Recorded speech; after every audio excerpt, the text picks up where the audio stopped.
بسم الله الرحمن الرحيم. يسبح لله ما في السماوات وما في الأرض الملك القدوس العزيز الحكيم. هو الذي بعث في الأميين رسولا منهم يتلو عليهم آياته ويزكيهم ويعلمهم الكتاب والحكمة وإن كانوا من قبل لفي ضلال مبين. وآخرين منهم لما يلحقوا بهم وهو العزيز الحكيم. ذلك فضل الله يؤتيه من يشاء والله ذو الفضل العظيم. مثل الذين حملوا التوراة ثم لم يحملوها كمثل الحمار يحمل أسفارا بئس مثل القوم الذين كذبوا بآيات الله والله لا يهدي القوم الظالمين. قل يا أيها الذين هادوا إن زعمتم أنكم أولياء لله من دون الناس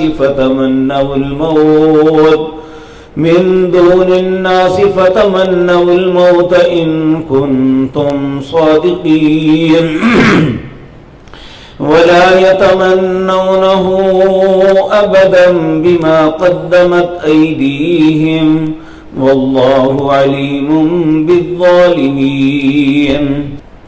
قل إن الموت الذي تفرون منه فإنه ملاقيكم ثم تردون إلى عالم الغيب والشهادة فينبئكم بما كنتم تعملون.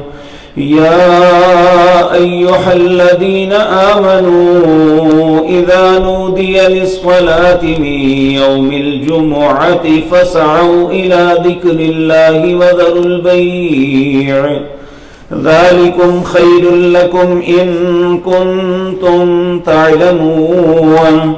فإذا قضيت الصلاة فانتشروا في الأرض وابتغوا من فضل الله واذكروا الله كثيرا لعلكم تفلحون.